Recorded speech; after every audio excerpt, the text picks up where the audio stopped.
Now, as well as facilitating, one of the things I do a lot of is helping prepare speakers for their moment in the spotlight, whether that's virtual or face to face. So, what do speakers need to think about ahead of the hybrid event?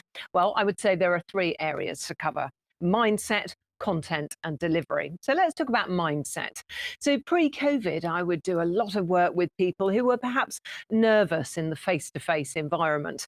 But actually, I don't know about you, but after 18 months of broadcasting online, the thought of coming in on stage in front of 500 people or more is actually quite daunting. But others may feel differently, though, mightn't they? And be looking forward to bursting onto that stage, loving the spotlight, breathing a sigh of relief after all this time, thinking, I'm back where I belong, surrounded by people after all this time.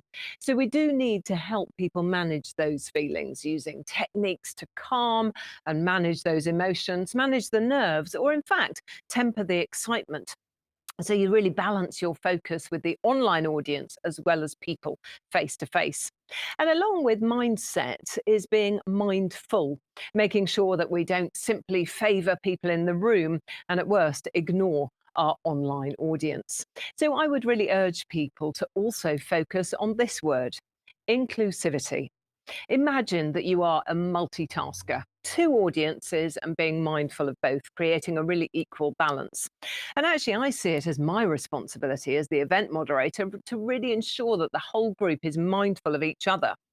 So what I would do is I would set the pattern from the start with my introduction and the opening activities I run, such as the opening vote that we did today, taking care to highlight the online contributions, almost more, I would say, than those in the room.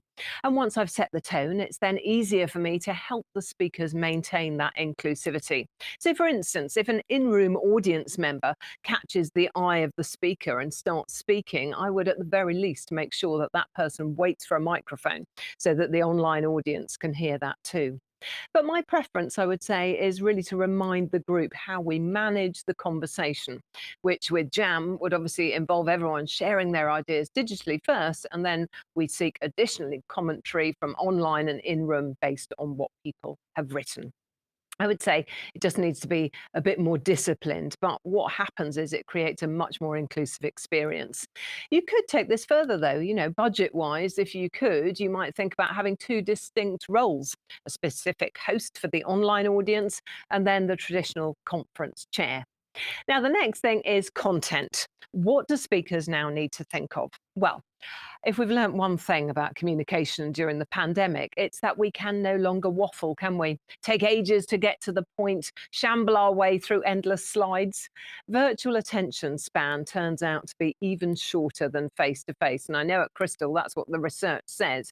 So clear, prepared content, concise and well rehearsed with a small bit of spontaneity is something we definitely need to hold on to as we move into that hybrid environment. Both sets of the audiences are really going to appreciate this. And I think we also need to make sure that we keep to time. Again, research shows just how many online participants drop off, even if you run over by a minute or so. And of course, another thing that's been brilliant in developing with Crystal is at the forefront of playing around with formats to keep people engaged. If you can think back, just cast your mind back to full-on face-to-face events pre-pandemic. We loved the glamorous locations, didn't we? And being with our colleagues and friends. But did we really love that heavily overpacked agenda? Maybe up for breakfast early, 8:30 a.m. start, back-to-back presentations of maybe 45 minutes each before a quick lunch. Then if you were lucky, guest speaker, panel discussions, 5:30 finish, quick freshen up, and then meeting reception and heading out somewhere lovely for dinner before doing the same maybe for the next 2 days. Actually exhausting. And if you think about it, the content, a lot of it, because there was so much of it and it was so long, was forgettable. And I would say we can't go back to this for hybrid. It's just not going to work. So what would be the ideal length of a hybrid event? I think that really is still to be determined, but the shorter talks, the panel debates, the interviews, the polls, the quizzes, the quirky agendas, elements of what's been developed should really be here to stay to ensure engagement of both worlds. And we also need to remember that the online response won't be as immediate as those within the room. So we really need to just allow for thinking time and the response of our remote audience. If you think about it, many viewers are going to be watching alone and will be missing that ability to discuss with their colleagues as people at the event can. Virtual attendees can, of course, still be asked to think and respond via the comments tab, as we've done on Jam. And what about live Q&A? Well, we have to make sure that people at home really feel that their voices are being heard as much as the people in the room. Whatever technology is used must match, and maybe questions from the virtual audience should come first. And questions have to be answered, of course, in real time. And finally, slides. Cast your mind back. How many times did we see speakers turn around, read off those slides in live events pre-COVID? How do we make slides compatible for online and in the room? And what's the right number? Well, you're going to hear more from Chris on this shortly, but eyes and face front now is absolutely key, looking occasionally at the monitors, live audience, and of course, remembering the cameras. There is a lot to think about. The emphasis on rehearsal, as Liz already mentioned, needs to be much stronger, I would say, too. I remember back in the day, sometimes I would really struggle to get speakers to find time to rehearse with their busy schedules. But without it, in this new world, I really can see speakers floundering, leading them to an unpolished, apologetic performance. And of course, I think there's going to be more pressure to know your content. The slides can't be used as a crutch any longer, and perhaps we're going to see more of the auto cue delivery. So we've touched a bit on body language there, but what else do we need to think about when it comes to delivery? Well, remember when talking on stage in the past at a big event, there was a camera, wasn't there? Often on a tripod at the back of the room, and yet none of us, when we were performing, ever looked into it. And if you ever viewed this content as it was live streamed, you never actually felt part of the action, did you? You were completely disconnected. As part of rehearsals, as speakers navigate themselves on stage and virtually, they now need to know where the cameras are and make eye contact with it regularly, as well as, of course, of engaging with people in the room.